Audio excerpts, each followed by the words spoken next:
May arrived in Milan from China, full of hope and dreams. She wanted to learn everything about Italian fashion. One sunny afternoon, she went to a park with her sketchbook.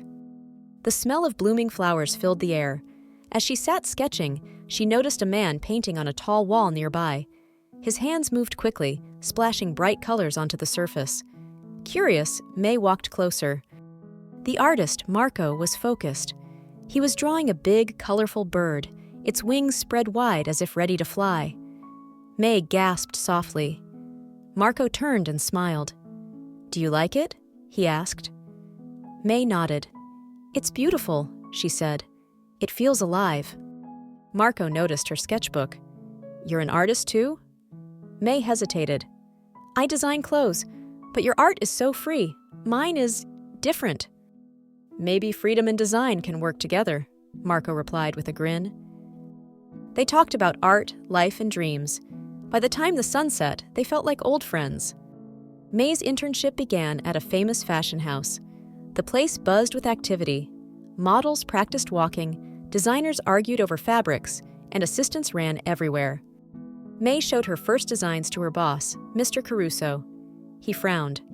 "It's nice," he said, "but it needs to feel more Italian.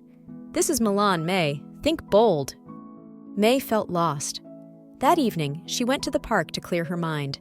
Marco was there again, finishing his mural. "Rough day?" he asked. May nodded. "My boss wants bold, but I don't know what that means."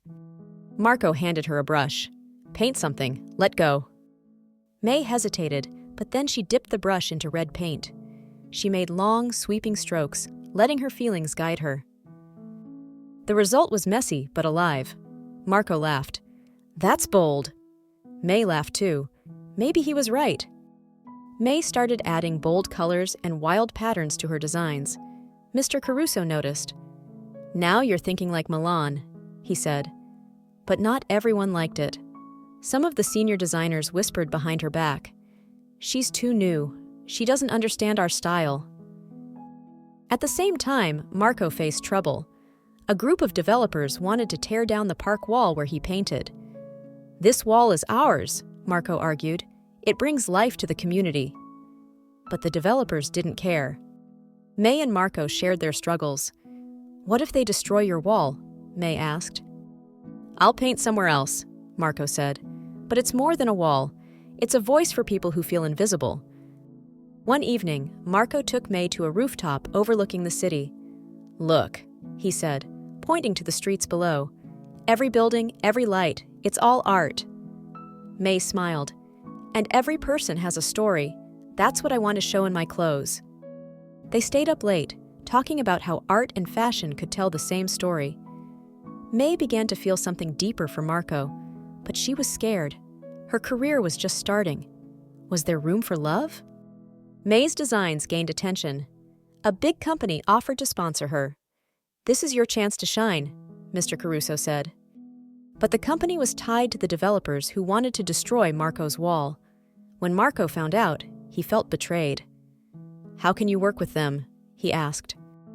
"It's not that simple," May replied. "This could change my life." "And ruin ours," Marco said, walking away.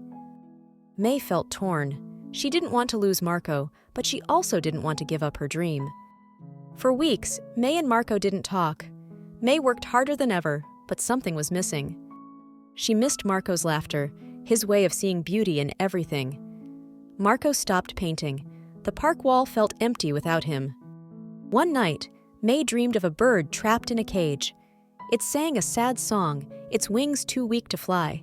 She woke up crying, realizing the bird was her. She needed Marco's freedom. May decided to combine her designs with Marco's art. She sketched dresses inspired by his murals, using colors and shapes that felt alive. She showed them to Mr. Caruso. "This is bold," he said, "but risky." "I'm willing to take that risk," May replied. During Milan's Fashion Week, May presented her collection. The audience gasped as models walked out wearing dresses that looked like living murals. Each outfit told a story of resilience and hope. Marco watched from the back, speechless. May had used her moment to share his voice.